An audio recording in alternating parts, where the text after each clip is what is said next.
வணக்கம் ஃப்ரெண்ட். இப்போ வந்து பார்த்துக்கங்க, புதினா மல்லி துவையல் நம்ம அரைக்கிறோம்ல, இது வந்து கருகாப்பிலை, மல்லி, புதினா, பச்சை மிளகாய் 3, வெங்காயம் 1, சின்ன வெங்காயம் போட்டால் நல்லாயிருக்கும். சின்ன வெங்காயம் இல்லை, நான் பெரிய வெங்காயம் வெட்டி வச்சுருக்கிறேன். இஞ்சி ஒரு துண்டு, ஒரு சின்னதாக ஒரு நெல்லிக்காய் பெருசு அளவு புளி. இங்கே பாருங்கள், இது வந்து நார்த்தை கொழுந்துருக்கு பார்த்தீங்களா?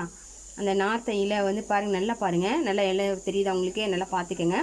இந்த கொழுந்தை வந்து அப்படியே நம்ம கிள்ளி இதை என்ன பண்ணணும், இதில் முள்ளெல்லாம் இருக்கும், அதெல்லாம் இது பண்ணாமல் இந்த கொழுந்தை வந்து நார்த்தை கொழுந்தை வந்து நீங்கள் இந்த துவையலோடு நீங்கள் வச்சிங்கன்னா, இந்த நார்த்தை இலையை வந்து துவையலோடு வச்சிங்கன்னு சொன்னால் நல்லா டேஸ்ட்டாக இருக்கும். கொழுந்து துவையலில் வச்சு நீங்கள் அரைச்சி சாப்பிட்டு பாருங்கள், நல்லாயிருக்கும். இங்கே பாருங்கள், பாதி மூடி தேங்காய் எடுத்துருக்கிறேன்.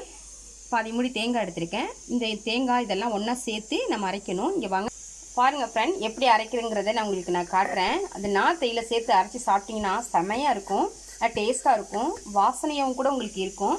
நார்த்தையில் வந்து உங்களுக்கு வந்து இந்த மூட்டில் வந்து கெட்ட நீர் தேங்கியிருக்கு பார்த்தீங்களா, அதெல்லாம் அந்த தன்மையெல்லாம் உங்களுக்கு வெளியாக்கிறோம். நல்ல மருந்து, விட்டுறாதீங்க, சாப்பிடுங்க.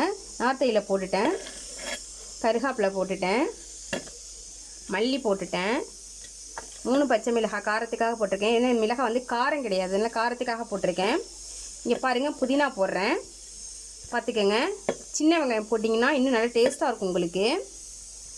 பாருங்கள், ஒரு துண்டு இஞ்சி, வெங்காயம், இந்த புளி போடுறேன். புளி பத்தலைனா கூட நீங்கள் பார்த்துட்டு இது பண்ணிக்கலாம், தேவையான உப்பு போட்டுக்கலாம். இப்போ நான் உங்களுக்கு அரைச்சிட்டு எப்படிங்கிறத நான் உங்களுக்கு காட்டுறேன் ஃப்ரெண்ட். இப்போ வந்து துவையல் அரைச்சாச்சு, பாருங்கள் எப்படி இருக்குது துவையல், நல்லா இருக்குதா?